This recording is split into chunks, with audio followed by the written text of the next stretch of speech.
En faisant le montage de notre vidéo Pourquoi on n'aime pas le Seigneur des Anneaux, il y a quelque chose dans la scène de Bree qui m'a interloqué.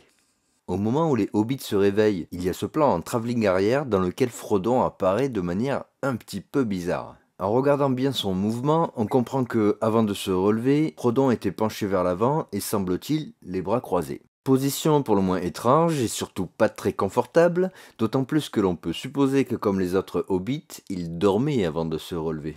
Sylvain, tu fais comme Frodon là, tu dors, c'est ça? Oui, c'est ça. Ah, c'est très réaliste. Très confortable. Au cinéma, on sait bien que tout est fait pour une raison. Que l'on fasse un travelling ou que l'on mette un chant de cigales en plein désert d'une planète extraterrestre, il y a forcément une raison. Le tout, c'est de savoir si la raison est bonne ou mauvaise. Et donc la question se pose, quelle est la raison d'une telle position et d'un tel mouvement ? Après un moment de réflexion, voilà notre avis. Peter Jackson voulait certainement que son plan commence sur les hobbits qui se réveillent en sursaut, ensuite travelling arrière, pour finir sur une image où l'on peut les voir tous les quatre et où Frodon serait au premier plan, comme s'il était resté éveillé, angoissé, contemplant la fenêtre. Le problème, c'est que si Frodon se trouve devant les autres, pendant le travelling arrière, il cacherait Sam. La composition du plan serait donc moins réussie, mais le plus embêtant, c'est qu'il gênerait le passage de la caméra. Si on était sur le tournage du Seigneur des Anneaux, je n'aurais pas ce petit appareil photo pour filmer, j'aurais une énorme caméra soutenue par une Steadicam, donc quelque chose de très lourd et de très imposant, soit j'aurais un chariot sur des rails, ce qu'on appelle tout simplement un travelling. Donc ce système-là aussi est très imposant et ne permet pas de passer là. Je vous explique, par exemple, si on commence ici avec la grosse caméra, lorsque je recule, Frodon, il crève. Voilà. Frodon, il se fait tabasser, il se fait couper en deux, comme ça, il se fait massacrer, et puis voilà. Il n'y a plus de Frodon. Frodon, il se fait déchirer. Déchirer.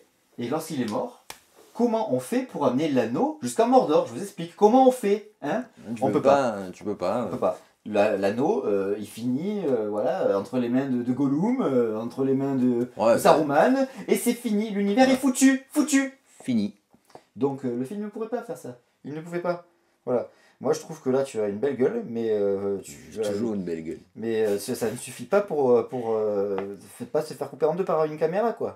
Donc la solution, c'est de faire rentrer Frodon dans le champ au dernier moment. Et c'est pour ça donc qu'il fait ce mouvement.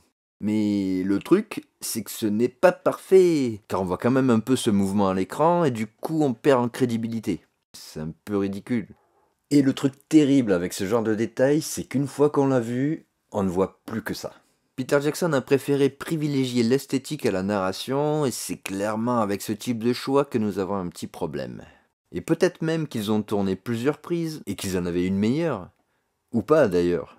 Parce que des faux raccords dans ce premier film, il y en a un sacré paquet.